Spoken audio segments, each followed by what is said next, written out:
ప్రియమైన వాళ్ళారా, ప్రభు యేసుక్రీస్తునామములో అందరికీ వందనాలు. మరి ఈ దినం కూడా మన యొక్క బైబిల్ వాక్య ధ్యానం కొరకై మరి ఆ పరిశుద్ధుడైన లూకా రాసిన స్వార్త, లూకా స్వార్త 12వ అధ్యాయము 35వ వచనం చదువుతానండి. మీ నడుములు కట్టుకునేనుడి, మీ దీపములు వెలుగుచుండనేయుడి. తమ ప్రభు పెండ్లి విందునకు వచ్చి తట్టగానే అతనికి తలుపు తీయుటకు అతడు ఎప్పుడు వచ్చునో అతని కొరకు ఎదురుచూసు మనుష్యుల వలె ఉండుడి.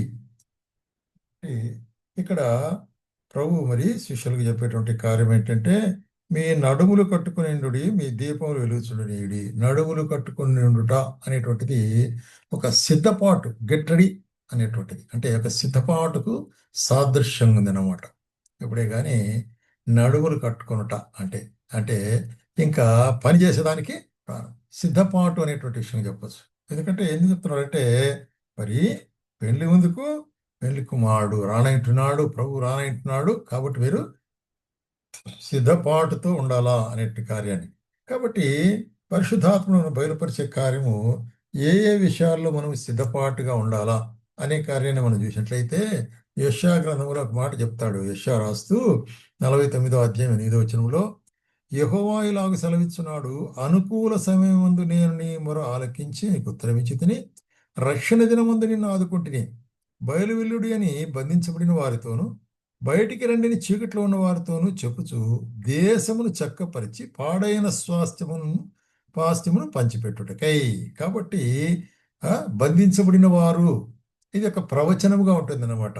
ఎట్లాగా మరి పాపము చేత బంధించబడిన వారు, సాతాను చేత బంధించబడిన వారు, వారిని విడిపించుట అనేటువంటిది, లేక వారిని రక్షించుట అనేటువంటిది రాబోయే దినాల్లో జరిగేటువంటి రక్షణ కార్యాల గురించి ఇక్కడ రాస్తుంటున్నాడు. కాబట్టి ప్రజలకు ఒక నిబంధన నియమించుతుంటాడు. నూతన నిబంధన అనేటువంటి క్రీస్తు యేసు యొక్క రక్తం అనేటువంటి నిబంధనను సాదృశ్యం ఇక్కడ చెప్తుంటున్నాడు. ఆ నిబంధన ద్వారా ఏం చేయాలి? మీరు మరి అంధకారంలో నుంచి విడిపించాలి. రక్షణ స్వార్థ ప్రకటించబడినప్పుడు వారు అంధకారం నుంచి విడిపించబడేవారుగా ఉంటున్నారు అనే కార్యాన్ని మనం గమనించవలసి ఉంటున్నాం.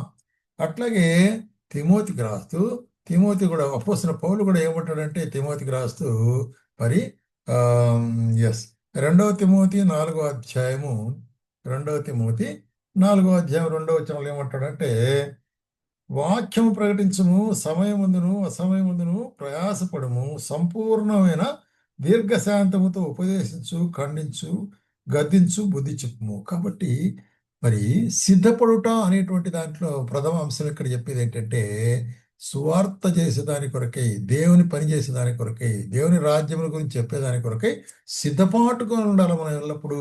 కాబట్టి సమయమందు అసమయమందు దానికి సమయమే లేదు. ఏ సమయమందైనా కూడా మనం సిద్ధపాటుతో ఉండాలా అనేటువంటి కార్యాన్ని ఇక్కడ మనకు మరి అపోస్తలుడైన పౌలు రాస్తుంటున్నాడు. మొదకొరకు ఏమంటాడంటే, మరి తిమోతికి రాస్తూ, ఉపదేశించుట ఎందు, ఖండించుట ఎందు, మరి బుద్ధి చెప్పుట ఎందు ఎప్పుడు కూడా నువ్వు సిద్ధంగా ఉండాలంటున్నాడు, బోధించడం. అంత మాత్రం కాకుండా తన యొక్క జీవితంలో కూడా ఏమంటాడంటే, 1 కొరింథీయులకు 9వ అధ్యాయం 16వ వచనంలో చెప్తుంటున్నాడు. ఇక్కడ చూసినట్లయితే, నేను సువార్త ప్రకటిస్తున్నాను, నాకు అతిశయ కారణం లేదు. సువార్తను ప్రకటించవలసిన భారము నా మీద మోపడున్నది.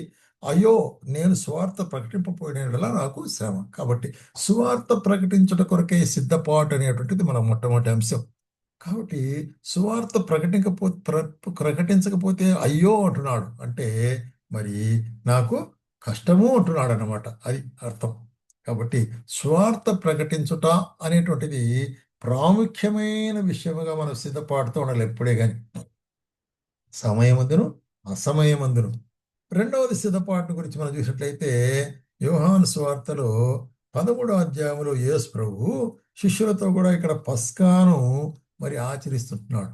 అందరూ శిష్యులందరినీ కూర్చోబెట్టి యేసు ప్రభు లేచి తన పై వస్త్రమును తీర్చి అక్కడ నడుము కట్టుకొని, పై వస్త్రం తీసి నడుము కట్టుకొని, ఇప్పుడు ఇంకా అక్కడ సేవ చేసేదాని కొరకే, ఒక్కొక్కరి కాళ్ళు కడిగేదాని కొరకే సిద్ధపడుతున్నాడు. అంటే ఇక్కడ దేన్ని చూపిస్తున్నది?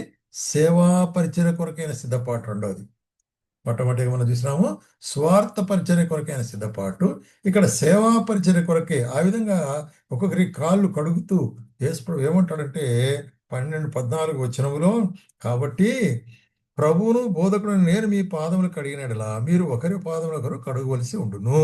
ఇది మీకు మాదిరిగా చేస్తున్నాను అంటాడు. కాబట్టి పరిచర్య చేసేది అనేటువంటి దాన్ని పరిచర్య కొరకు ఎప్పుడే కానీ సిద్ధపడి ఉండవలసిన వారు ఉంటున్నాం. కాబట్టే దాన్ని మనం జ్ఞాపకం పెట్టుకోవాలి. అట్లాగే మనము మూడవదిగా మనం గమనించినట్లయితే ఎఫెసీయులకు రాసిన పత్రిక 6వ అధ్యాయంలో ఏమిటంటే మనము పోరాడునది అంటున్నాడు ఇక్కడ పోరాటం. కాబట్టి పోరాటానికి సిద్ధంగా ఉండాలి మనం కదా.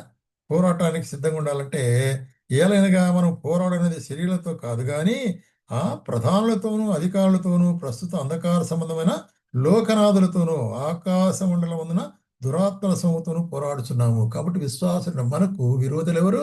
మనకు చుట్టూ కనిపించే మనుషులు కాదు. అయితే వారిలో క్రియ జరిగించేటువంటి సాతాను అపవాది యొక్క కార్యములు మరి మనకు విరోధం ఉంటున్నాయి. కాబట్టి దాన్ని గుర్తించే వారమే మరి ఇక్కడ సర్వాంగ కవచం అనే దాని గురించి ఇక్కడ చెప్తున్నాడు అన్నమాట కదా. కాబట్టి రక్షణ శిరస్థానము సిద్ధపాటు మరి పాదము చెప్పులు, అదేవిధంగా మరి నీతి అనేటువంటి మయమరుగు, విశ్వాసం అనే డాలు, మరి చూసినట్లయితే ఆత్మ వాక్యం అనే ఖడ్గం. వీటన్నిటి ద్వారా మనం ఏం చేయాలా? సిద్ధపాటు కలిగిన వారం ఉండాలా.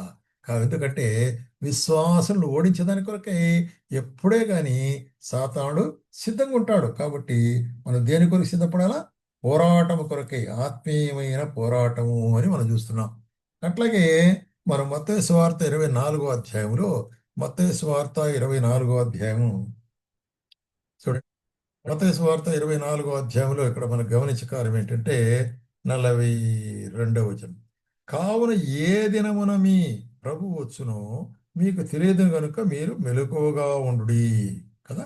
మనుష్య కుమారుని రాక ఎట్లాగుండును అని ఎప్పుడప్పుడు కొన్ని మరి కార్యాలు చెప్తూ యేసుప్రభు ఏమంటాడంటే ఏ దినంలో మనిషి కుమారుడు వచ్చేది మీకు తెలియదు కాబట్టి మీరు ఎట్లా కూడా సిద్ధముగా ఆయన రాకడ కొరకు సిద్ధపడి ఉండుట అనేటువంటిది, ఆయన రాకడ కొరకు సిద్ధపడి ఉండుట అనేటువంటి కార్యం కూడా చాలా ప్రాముఖ్యమైంది. అందుకొరకే ఏమంటాడు తెస్సలోనికీయులకు రాస్తూ అపోస్తలుడైన పౌలు ఒక మాట చెప్తాడు.